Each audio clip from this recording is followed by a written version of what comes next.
I will be meeting you in Paris and traveling. Whoops, that's all right. Traveling from Paris by train. We're going to Munich, and then I believe we have some free time, 3 days.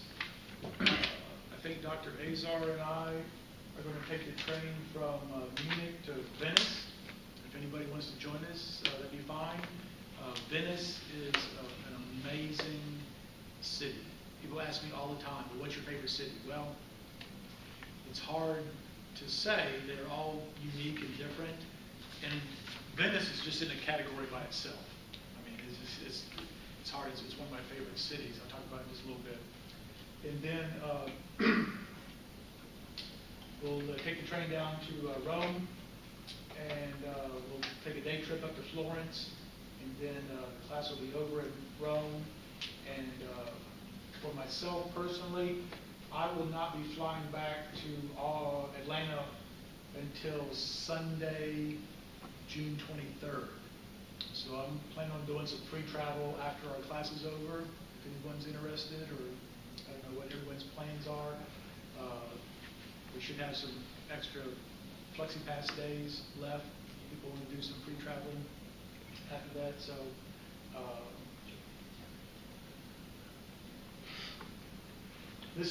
these are actually just some old pictures from some previous study abroad classes. If you have any questions, shout out. It's no big agenda on here. Are you guys staying in the same place in that little crescent area? Yeah. I think the Avalon actually changed hands or went out of business or something. It's in the same little crescent. So where you're staying in London is a really cool area of London. I like it a lot. It's really close to the British Museum, and I got some photos I'll cruise through real quick about that in a little bit. But where you're staying is real close to a tube. They call the subway the Tube in England, and it's a good area.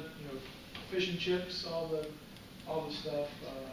There's right down the street from here. There's the laundromat that we always use, so that's always fun. And actually, these guys are at the British Museum there. Look a little bit. What's going to happen is there are going to be way more things to see than you can possibly squeeze into the time that we're there. And I think one of the mistakes that most people make when they try to travel to Europe is they try to see too much. It's one of those things you see them advertise all the time. 14 countries in 12 days.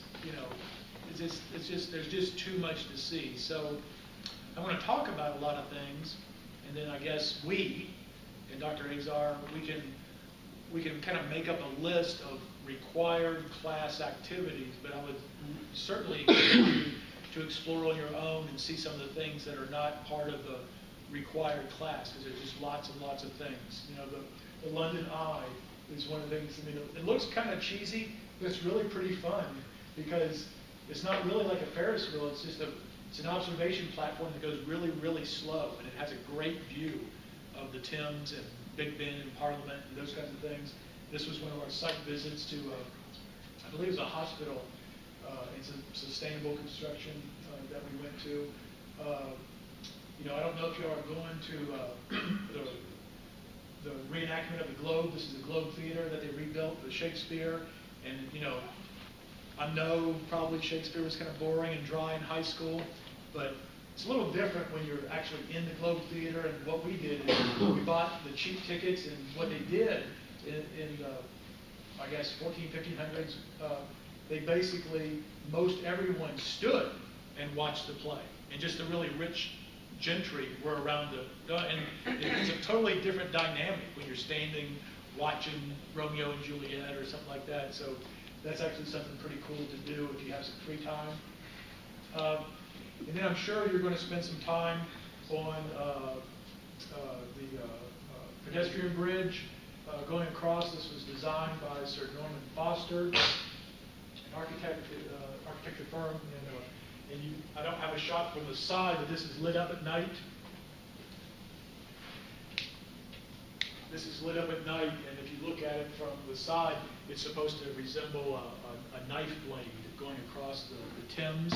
And there's some really interesting structural engineering. When you look at the details of how that's anchored in the cable stays, it's pedestrian only.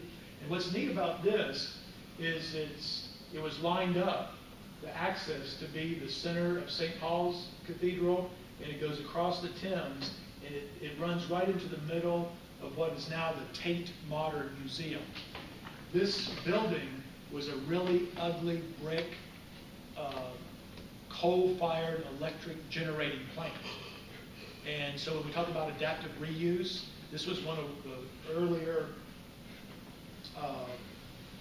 instances of adaptive reuse. They took this ugly, old, decrepit power generation plant and turned it into a museum of modern art. And it's actually a really fun museum to go into if you get a chance. And I'm sure you're probably going to go. Last time when Dr. Burke took us on our walkabout, we walked down this south side of the Thames and through the Tate and back and forth. And of course, St. Paul's. Ooh, that's quick. Oh, okay, Paris, we could spend all 6 weeks in Paris and never scratch the surface. So Paris, you really kind of want to have an idea of what you want to see that is not part of the required class, because there's a lot to see. And you don't want to just rush here, oops, all that, rush here, was that like National Lampoon and Chevy Chase and stuff, they spend all the time going to the Grand Canyon. Oh, we saw it, and they left in 2 minutes. So you kind of want to enjoy it. There's things, so you're not going to be able to see everything. What I would suggest is kind of get in your mind that, I'm going to come back here one day. I guarantee you everyone in this room will probably go back to Europe sooner or later. You don't want to take your wife, your husband, your parents. I mean, I've had students, they get real comfortable on the train system and traveling in Europe. They've taken their parents back to Europe, basically like tour guide. So you don't have to see everything.